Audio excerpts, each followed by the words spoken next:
Don't cross the streams. Why? It would be bad. Total protonic reversal. Right, that's bad. Okay.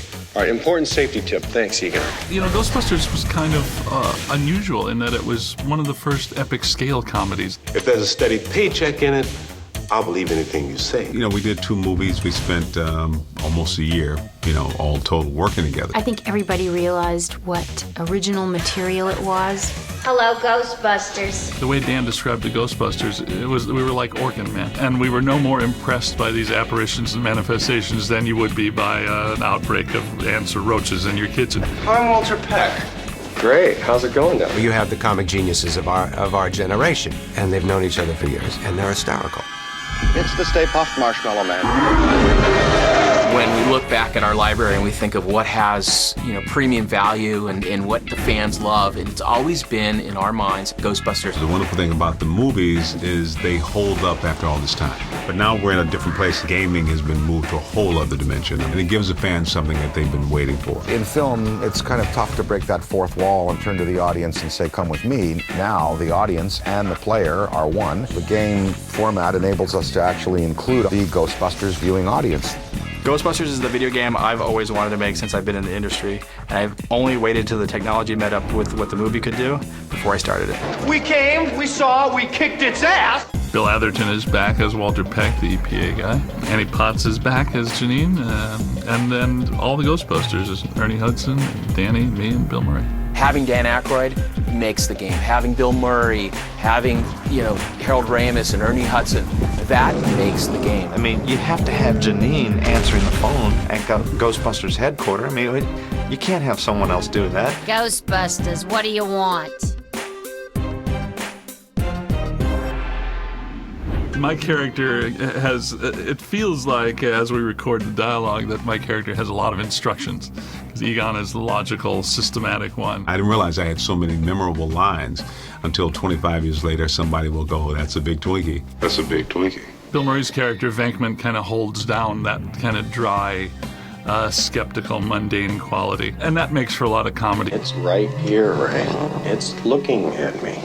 He's an ugly little spud, isn't he? I think he can hear you, Ray. If there was a movie script as long as a game script, the film would be like all the Lord of the Rings films strung together. It's about 1,000 pages because you have to cover all these alternatives. When I first heard about it, I thought, okay, well, you know, maybe it will be different, but all the characters really ring true. It looks more like the sequel than a game. It tells the third story. You know, I watched the first 2 movies in preparation for it, and harken back to that enthusiasm that I had when I first wrote it. When he announced that, you know, he and Harold would actually love to write the script, that you're like, because you're worried, you know, can we pull off the comedy of those first 2 films? Well, now we have the script writers from those films. This chapter of Ghostbusters takes place in 1991, 2 years after Ghostbusters 2, because they wanted enough time to pass where things can settle down from the last movie. Always wanted a marine component to the Ghostbusters, so in the game there might be structures in and around the river outside Manhattan Island. Without giving too much away, certainly has that. Well, for the story of the game, they have the great device of this mandala with nodes that represent different focal points of turbulence in the city. We're paying the Ghostbusters very well through these city contracts. That's the way it works now, yeah. Like the sanitation department, the police department, the fire department. It was always to be such, you know, that Ghostbusters were to be an essential sanitation arm of living in urban life. The city had taken out a insurance policy against the Ghostbusters, so everything's billed to the city directly. But with all this destruction they're doing around town, the bills are getting quite enormous. So the mayor hires Peck as a paranormal oversight committee. So he's there to check the books to make sure the Ghostbusters are doing everything properly. And every time you destroy something in the game, he's going to be in your face. I've never done a game, so it was all new. I am Walter Peck, sir, and I'm prepared to make a full report. These men are consummate snowball artists. It's hard to get rid of old Peck. The most intense thing that happens to him now is that he becomes possessed. And my first official act is going to be suspending these idiots' operating license. Yeah, they needed a average-looking Joe Blow off the street to play the rookie character, and I successfully campaigned for that spot. You'll recognize the back of my ears really well. Well, the player is a cadet. He's a rookie. He joins the Ghostbusters, and there are new problems at the library. There's museum problems. The Hotel Sedgwick makes another appearance. Certain familiar entities recur in the places where they first appeared in the film. So Stay Puft Marshmallow is back on the streets of New York. Slimer's back in the hotel, which is a nice kind of callback to. It may evoke a little nostalgia in the player. All of the equipment and all of the locations and all of the characters and everything are absolutely eye-popping in this game. So it's done with real affection for the original concept. We're just able to go places that we weren't able to go in the movies. It really is, to me, the third movie. The elements of the supernatural allow you to create monsters and creatures that are visually really interesting, and all kinds of tools and weapons that are the staples of video gaming. The game, it's funny, the interiors are a lot more vivid than a film, and then the exteriors, and we get to take advantage of the streets, the river, the buildings, go places where you just couldn't go in a movie, you know. The gameplay in this game is unique. You're shooting a proton pack that's nuclear charged. It should blow up in a 3-mile radius, and using it to wrangle ghosts. And it's more of a, you're not shooting to destroy, you're shooting to capture. So this is the first game where you're out there and you're wrangling things and moving them around into a trap. You're trapping beams. If you were going to either trap ectoplasm or trap a full material apparition, you'd have to do it on a subatomic particulate level. You'd need some pretty sophisticated equipment. I figure it would cost about $90 billion to build actually build a prototype of one of those things. Dan immediately came back and told us, no, they need to be called this, this, and this, and he had definite technical terms. Bosons are the inner parts of the atomic structure, and they're very elusive, like mesons, muons, gluons. There's a whole science now that tries to trap these invisible particles. It's very dangerous playing with this stuff. Throw it!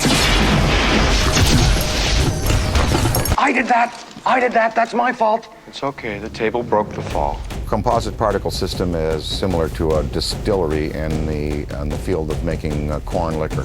What you're doing is you're doing an original collision, and then you're basically forcing it back through a filter, but it forces them back through where they've already been, and then out through your wand. Yeah. Again, very expensive equipment. Very, very expensive. It's just occurred to me we really haven't had a completely successful test of this equipment. I blame myself. So do I. Well, no sense worrying about it now. Why worry? Each of us is wearing an unlicensed nuclear accelerator on his back. When we set out to work with the developer, we interviewed actually quite a few, and Terminal Reality came in with a demo that quite honestly blew us away. Infernal Engine, our internal engine here at Terminal Reality, really allows us to create a living, breathing world, so to speak. We can put literally thousands of objects moving through the environment at once. You can blow apart things. Pretty much in a video game, you have to have walls, a floor, and a ceiling. Other than that, everything's fair game to be destroyed in Ghostbusters. In Ghostbusters, the video game, there's a lot of different equipment that the player has at their disposal. We've kind of taken the traditional proton stream and we've added some elements to it. If this was a movie, there wouldn't be the level of environmental destruction. We kind of go above and beyond. All the crowds, all the individual people actually have their own AI. There's no flocking AI. It's not hurting. I think one of the biggest challenges of working on this game is everybody wants this to be a great game. And then we bring to that the burden of knowing that gamers out there want this to be a great game.